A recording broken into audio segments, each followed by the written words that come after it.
ಶಿವನ ಕಪಾಲಿ ಬೆಟ್ಟವನ್ನೇ ಏಸು ಬೆಟ್ಟ ಮಾಡಲು ಹೊರಟವರು ನಮಗೆ ಧರ್ಮದ ಬಗ್ಗೆ ಡಿಕೆಶಿ ತಿಳುವಳಿಕೆ ಹೇಳೋದು ಬೇಡ, ಇಂಥವರು ಪಾಠ ಮಾಡೋದು ಬೇಡ ಅಂತ ಪ್ರತಾಪ್ ಸಿಂಹ ಹೇಳಿದ್ದಾರೆ.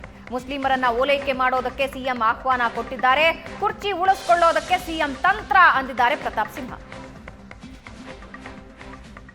ಚಾಮುಂಡಿ ಬೆಟ್ಟ, ಚಾಮುಂಡಿ ದೇವರು ಎಲ್ಲ ಧರ್ಮದವ್ರಿಗೂ ಇದೆ, ಹಿಂದೂಗಳ ಆಸ್ತಿ ಏನಲ್ಲ. ನಾವು ಇದಕ್ಕೆ ಹೋಗ್ತೀವಪ್ಪ, ಮಸೀದಿಗಳಿಗೆ ಹೋಗ್ತೀವಿ, ಚರ್ಚ್ಗಳಿಗೆ ಹೋಗ್ತೀವಿ, ನಮ್ಮ ಬಸ್ಸಿಗಳಿಗೆ ಹೋಗ್ತೀವಿ, ಜೈನ್ ಟೆಂಪಲ್ಗೆ ಹೋಗ್ತೀವಿ, ಗುರುದ್ವಾರಾಗೆ ಹೋಗ್ತೀವಿ. ಏನು ಗುರುದ್ವಾರಕ್ಕೆ ನಮ್ಮ ಹೋಗೋದೇನೋ ತಪ್ಪಿಸ್ಬಿಡಕ್ಕಾಗ್ತದೆ? ಯಾರು ನಿಲ್ಲಿಸಿದಾರ? ಹಿಂದೂ ಟೆಂಪಲ್ಗೆ ಅವ್ರು ಬರೋದಕ್ಕೆ ಏನಾದ್ರು ನಾವು ತಪ್ಪಿಸಿದೀವ? ಏನಿಲ್ವಲ್ಲ. ಯಾರು ಬೇಕಾದ್ರೂ ಹೋಗ್ಬೋದು, ಯಾರು ಮಾರಬಾರ್ದು. ಈಗ ಎಷ್ಟೋ ಜನ ಹಿಂದೂಗಳು ಮುಸ್ಲಿಂ ಆಗಿ ಕನ್ವರ್ಟ್ ಆಗಿಲ್ವಾ? ಕೆಲವರು ಹಿಂದೂಗಳ ರಿಲಿಜನ್ನ ಇವರು ಮುಸ್ಲಿಮ್ಸ್ ಅವರು ಪ್ರಾಕ್ಟೀಸ್ ಮಾಡ್ತಾ ಇಲ್ವಾ? ಈಗ ಆಯ್ತಪ್ಪ, ಅಯೋಧ್ಯ ರಾಮಕ್ಕೆ ನೀವು ಹಿಂದೂಗಳು ಮಾತ್ರ ಬರಬೇಕು ಅಂತ ಯಾಕೆ ಬಿಡಾಕಿಲ್ಲ? ಈಗ ಮುಸ್ಲಿಂ ಹೆಣ್ಮಗಳು ಇರ್ತಾಳೆ, ಹಿಂದೂ ಹುಡುಗ ಇರ್ತಾರೆ, ಅವ್ರ ಮಗ ಏನು ಬೇಕಾದ್ರೆ ಆಚರಣೆ ಮಾಡ್ಕೋತಾರೆ. ಕಪಾಲಿ ಬೆಟ್ಟವನ್ನೇ ಏಸು ಬೆಟ್ಟವಾಗಿ ಮಾಡಿದಂತಹ ಒಡ ಹುಟ್ಟಿದವ್ರನ್ನ ಬ್ರದರ್ಸ್ ಅಂತ ಕರೆಯುವಂಥದ್ದೇ ಬೇರೆ ಕಷ್ಟ ಆಗಿದೆ ಇವತ್ತು. ಅಂಥದ್ರಲ್ಲಿ ಅನ್ಯ ಆರಾಧನಾ ಪದ್ಧತಿಯನ್ನು ಹೊಂದಿರೋರನ್ನ ಬ್ರದರ್ಸು ಅಂತ ಕರೆಯುವಂಥ ಡಿ.ಕೆ. ಶಿವಕುಮಾರ್ ಅವರಿಂದ ಈ ಧರ್ಮದ ಬಗ್ಗೆ ನಮಗೆ ತಿಳುವಳಿಕೆ ಜ್ಞಾನ ಬೇಕಾಗಿಲ್ಲ. ಡಿ.ಕೆ. ಶಿವಕುಮಾರ್ ಅವರೇ, ಕಪಾಲಿ ಅಂದರೆ ಶಿವನ ಬೆಟ್ಟನೇ ನೀವು ಏಸು ಬೆಟ್ಟ ಮಾಡಿದವರು. ದಯವಿಟ್ಟು ಇದ್ರ ಬಗ್ಗೆ ನಮಗೆ ಬೋಧನೆ ಕೊಡಕ್ಕೆ ಬರಬೇಡಿ. ಸಿದ್ದರಾಮಯ್ಯನವರು ಬಾನು ಮುಷ್ತಾಕ್ ಅವ್ರನ್ನ ಯಾಕಾಗಿ ಇಲ್ಲಿ ದಸರಾ ಉದ್ಘಾಟನೆ ಕರೆದಿದ್ದಾರೆ ಅಂತ ತಿಳ್ಕೊಂಡಿದ್ರೆ ನಿಮಗೆ ಕಾಂಗ್ರೆಸ್ನವ್ರಿಗೆ ಮೂರ್ಖರಿಗೆ ನಿಮ್ಗೆ ಅರ್ಥ ಆಗ್ತಾ ಇಲ್ಲ. ಅಹಿಂದ ಅಂತ ಬಂದು ಕಾಂಗ್ರೆಸ್ ಒಳಗಡೆ ಸೇರ್ಕೊಂಡ್ರು. ಅದಾದ ನಂತರ ಯಾವ ಮುಸಲ್ಮಾನರು ಬಂದು ಕರೀಲಿಲ್ಲ, ಟಿಪ್ಪು ಜಯಂತಿ ಮಾಡಿರೋ. ಯಾಕೆಂದರೆ ಮುಸಲ್ಮಾನರು ಸಾಲಿಡಾಗಿ ನನ್ನ ಜೊತೆ ಹಿಂದಿರಬೇಕು. ಕಾಂಗ್ರೆಸ್ನವ್ರು ಏನಾದ್ರೂ ಕೂಡ ಅಲ್ಲಾಡ್ಸಕ್ಕೆ ಬಂತು ಅಂತಂದರೆ ಮುಸಲ್ಮಾನರೆಲ್ಲ ನನ್ನ ಜೊತೆ ಇದ್ದಾರೆ ಅಂತ ಒಂದು ಬ್ಲ್ಯಾಕ್ ಮೇಲ್ ಮಾಡಬೇಕು. ಈ ಸಿದ್ದರಾಮಯ್ಯನವ್ರದ್ದು 100% ಪಾಲಿಟಿಕ್ಸ್.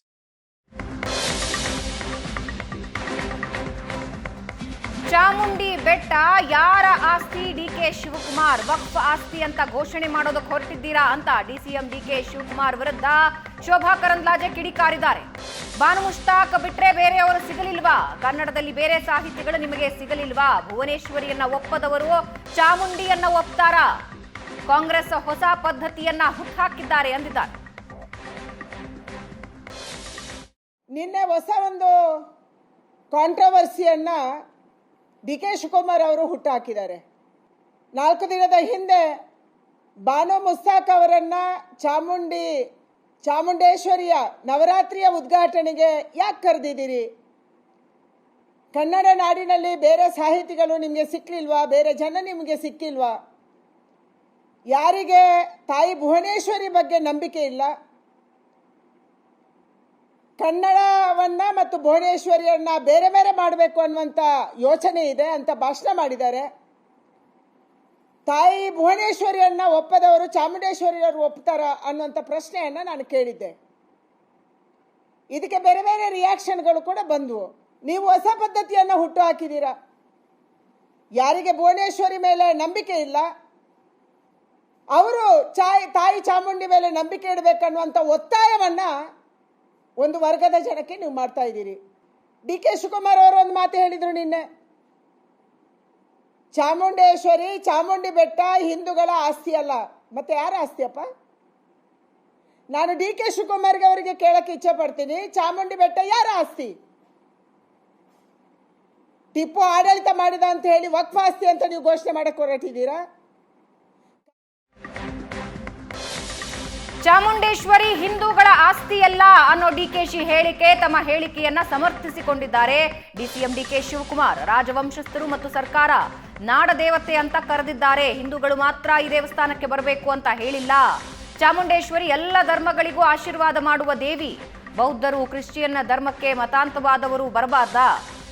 ಕೆಲವು ಮುಸ್ಲಿಮರು ಚಾಮುಂಡೇಶ್ವರಿ ದೇವಸ್ಥಾನಕ್ಕೆ ಬರ್ತಾರೆ. ಕರ್ನಾಟಕ ರಾಜ್ಯದ ದೇವತೆ ಅನ್ನುವ ಪದ್ಧತಿ ಇಟ್ಕೊಂಡಿದ್ದೇವೆ. ಚಾಮುಂಡೇಶ್ವರಿ ಎಲ್ಲ ಧರ್ಮಕ್ಕೂ ಸೇರಿದ ದೇವರು ಅಂತ ಪುನರುಚ್ಚರಿಸಿದ್ದಾರೆ. ರಾಜವಂಶಸ್ಥರು ಮತ್ತು ನಮ್ಮ ಸರ್ಕಾರ ಎರಡೂ ಸೇರಿ ಇದನ್ನ ನಾಡ ದೇವತೆ ಅಂತ ಕರೆದಿದ್ದಾರೆ. ನಾವು ಕೂಡ ನಮ್ಮ ನಾಡ ದೇವತೆ ಅಂತ ನಾವು ಕರೆದಿದ್ದೀವಿ. ಇದು ಸರ್ಕಾರದ ಆಸ್ತಿ. ಈಗ ಸರ್ಕಾರದ ಆಸ್ತಿ ಎಲ್ಲೂ ಕೂಡ ಹಿಂದೂ ಧರ್ಮದಲ್ಲಿ ಇಲ್ಲ ರಾಜವಂಶಸ್ಥರಾಗಲಿ ಮೊದಲಿಂದ ಕೂಡ ಇದು ಬರೀ ಹಿಂದೂಗಳು ಮಾತ್ರ ಈ ದೇವಸ್ಥಾನಕ್ಕೆ ಬರಬೇಕು ಅಂತ ಇಲ್ಲ. ಹಿಂದೂ ನಮ್ಮ ಚಾಮುಂಡೇಶ್ವರಿ ಎಲ್ಲ ಧರ್ಮದವ್ರಿಗೂ ಕೂಡ ಆಶೀರ್ವಾದ ಮಾಡಲಿಕ್ಕೆ ಇರುವಂತ ಒಂದು ದೇವಿ. ನಾವು ಏನಾದ್ರು ಬರೀ ಹಿಂದೂಗಳು ಮಾತ್ರ ಬರಬೇಕು, ಬೇರೆಯವರು ಏನಾದ್ರು ಬರಬಾರ್ದು ಅಂತ ಹೇಳ್ತಾ ಇದ್ದೀವಿ. ಈಗ ಬೇಕಾದಷ್ಟು ಜನ ಒಂದು ಸಮುದಾಯ ಬೌದ್ಧ ಧರ್ಮಕ್ಕೆ ಸೇರ್ಕೊಂಡಿದ್ದಾರೆ. ಅವ್ರ್ಯಾರು ಬರೋದು ಬೇಡವಾ? ಕೆಲವು ಕ್ರಿಶ್ಚಿಯನ್ಸ್ ಸೇರ್ಕೊಂಡಿದ್ದಾರೆ, ಕೆಲವು ಮುಸಲ್ಮಾನರಾಗಿದ್ದಾರೆ, ಎಲ್ಲರೂ ಬರ್ತಾರೆ.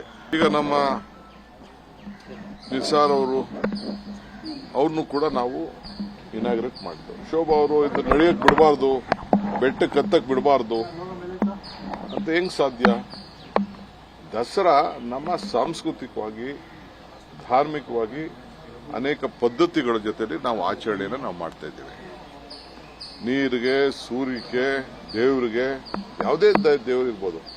ಈಗ ನಮ್ಮ ಕ್ರಿಶ್ಚಿಯನ್ ಚರ್ಚ್ಗಳಿಗೆ ನಮ್ಮನ್ನ ಬಿಡಲ್ವಾ?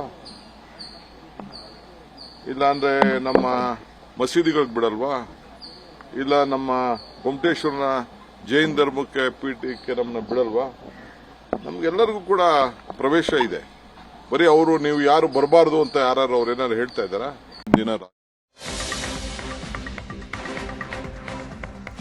ಚಾಮುಂಡಿ ಬೆಟ್ಟ ಹಿಂದೂ ಆಸ್ತಿಯಲ್ಲ ಅನ್ನೋ ಡಿಕೆಶಿ ಹೇಳಿಕೆ ಆಘಾತಕಾರಿ ಮತ್ತು ಹಾಸ್ಯಾಸ್ಪದ ಹೇಳಿಕೆ. ಹೀಗಂತ ಯದುವೀರ್ ತಿರುಗೇಟು ಕೊಟ್ಟಿದ್ದಾರೆ. ಚಾಮುಂಡಿ ಬೆಟ್ಟಕ್ಕೆ ಸಾವಿರಾರು ವರ್ಷಗಳ ಇತಿಹಾಸ ಇದೆ. ಈ ರೀತಿ ಬೇಜವಾಬ್ದಾರಿತನದ ಹೇಳಿಕೆ ನೀಡಬಾರದು. ಆರ್ಎಸ್ಎಸ್ ಗೀತೆ ಹಾಡಿ ಡಿಕೆಶಿ ಕ್ಷಮೆ ಕೇಳಿದ್ರು. ಸಂಸದ ಯದುವೀರ್ ಮಾತಿಗೆ ಡಿಸಿಎಂ ಡಿಕೆ ಶಿವಕುಮಾರ್ ಮತ್ತೆ ಕೌಂಟರ್ ಕೂಡ ಕೊಟ್ಟಿದ್ದಾರೆ. ಯದುವೀರ್ ಬಿಜೆಪಿ ಅವರನ್ನ ಓಲೈಕೆ ಮಾಡಲಿ ಅಂದಿದ್ದಾರೆ. ಡಿಕೆಶಿ ಪಾಪ ಯದುವೀರ್ ಬಿಜೆಪಿ ಜೊತೆ ಸೇರಿದ್ದಾರೆ, ಅವರನ್ನ ಓಲೈಕೆ ಮಾಡಲಿ ಅಂದಿದ್ದಾರೆ. ಚಾಮುಂಡಿ ಬೆಟ್ಟ ಋಷಿ ಮಾರ್ಕಂಡೇಯ ಸಾವಿರಾರು ವರ್ಷ ಹಿಂದೆ ಇಲ್ಲಿ ತಪಸ್ಸನ್ನು ಮಾಡಿ ಒಂದು ವಿಗ್ರಹವನ್ನು ಕೆತ್ತಿರ್ತಕ್ಕಂಥದ್ದು ಉಲ್ಲೇಖಗಳಿದ್ದಾವೆ ನಮ್ಮ ಪುರಾಣದಲ್ಲಿ. ನಂತರ ನಮ್ಮದೇ ಆದಂಥ ದಾಖಲೆ ಆದಂಥ ಇತಿಹಾಸದಲ್ಲಿ ಸುಮಾರು 1000 ವರ್ಷಕ್ಕಿಂತ ಹೆಚ್ಚು ಇತಿಹಾಸ ಇದೆ. ಆ ಸಮಯದಲ್ಲಿ ಯಾವುದೇ ಬೇರೆ ಧರ್ಮಗಳೇ ಇರಲಿಲ್ಲ. ಇಲ್ಲಿ ನಮ್ಮ ಬೌದ್ಧ ಧರ್ಮ ಇದೆ, ಅದು ಭಾರತೀಯ ಧರ್ಮನೇ. ಜೈನ ಧರ್ಮ ಒಂದು ಬಿಟ್ಟರೆ ಇನ್ನು ಬಿಟ್ಟಿರೋದು ನಮ್ಮದೇ ಹಿಂದೂ ಧರ್ಮ. ಹೌದು, ಎಲ್ಲರಿಗೂ ಪ್ರವೇಶ ಇದೆ. ಅದು ಧಾರ್ಮಿಕ ಭಾವನೆ, ಅದು ಧಾರ್ಮಿಕ ಒಂದು ಬಹುತ್ವದ ಒಂದು ಭಾವನೆ. ಅದಕ್ಕಾಗಿ ಎಲ್ಲರಿಗೂ ಪ್ರವೇಶ ಇದೆ. ಆಧುನಿಕ ಸಂವಿಧಾನ ಅಥವಾ ಆಧುನಿಕ ಸಂವಿಧಾನದ ಜಾತ್ಯತೀತ ಚೌಕಟ್ಟನ್ನು ಅದ್ರ ಮೇಲೆ ನೀವು ಹಾಕೋ ಅವಶ್ಯಕತೆ ಇಲ್ಲ. ಈ ಆಧುನಿಕ ಜಾತ್ಯತೀತ ಒಂದು ದೃಷ್ಟಿಕೋನದಿಂದ ನಾವು ನೋಡ್ಬೋದು. ಸಾವಿರಾರು ಲಕ್ಷಾಂತರ ಭಕ್ತಾದಿಗಳು ಇಲ್ಲಿ ಬೆಟ್ಟಕ್ಕೆ ತಾಯಿಯ ಒಂದು ನಂಬಿಕೆ ಇದೆ. ಇಂಥ ಒಂದು ಖಂಡನೀಯ ಅಥವಾ ಒಂದು ಹಾಸ್ಯಾಸ್ಪದ ಹೇಳಿಕೆ ಹೇಳೋ ಅವಶ್ಯಕತೆ ಇಲ್ಲ. ಉಪಮುಖ್ಯಮಂತ್ರಿಯವರು ಇದಕ್ಕೆ ಅವರು ಬೇಜವಾಬ್ದಾರಿಯುತ ಒಂದು ಹೇಳಿಕೆ ಹೇಳಬಾರ್ದು ಅಂತ ನಾವು ಆಗ್ರಹಿಸ್ತೇವೆ. ಎಲ್ಲರಿಗೂ ಅವಕಾಶ ಸಿಗಬೇಕು. ಪ್ರಾರ್ಥನೆ ನಮ್ಮ ಸ್ವತ್ತಲ್ಲ. ನೀವು ಹೇಳಿ, ಯಾವ ಹಿಂದೂ ದೇವಸ್ಥಾನದಲ್ಲಿ ಬೇರೆಯವ್ರನ್ನ ಬರಬೇಡ ಅಂತ ಹೇಳಿದ್ದಾರೆ ಹೇಳಿ? ಯಾವ್ದಾದ್ರು ಒಂದು ದೇವಸ್ಥಾನದಲ್ಲಿ ಹೇಳಿ. ಯಾವ ದರ್ಗದಲ್ಲಿ ಮಕ್ಕಾ ಮದೀನಾ ಅಲ್ಲಿ ಬಿಟ್ರೆ ಬೇರೆ ಕಡೆ ಎಲ್ಲೂ ಕೂಡ ಬರಬೇಡ ಅಂತ ಯಾವ ಚರ್ಚಲ್ಲಿ ನಮ್ಮನ್ನ ಹೋಗ್ಬೇಡ ಅಂತ ಹೇಳಿದ್ದಾರೆ ಹೇಳಿ? ಗುರುದ್ವಾರಗಳಲ್ಲಿ ಎಲ್ಲಿ ಹೋಗ್ಬೇಡ ಅಂತ ಹೇಳಿದ್ದಾರೆ ಕೇಳಿ. ಅವ್ರಿಗೆ ಈಗ ಬಿಜೆಪಿ ಜೊತೆ ಸೇರ್ಕೊಂಡ್ಬಿಟ್ಟಿದಾರಲ್ಲ ಅವ್ರು ಹಿಸ್ಟ್ರಿ ಮರ್ತು ಬಿಟ್ಟಿದ್ದಾರೆ ಅವರು.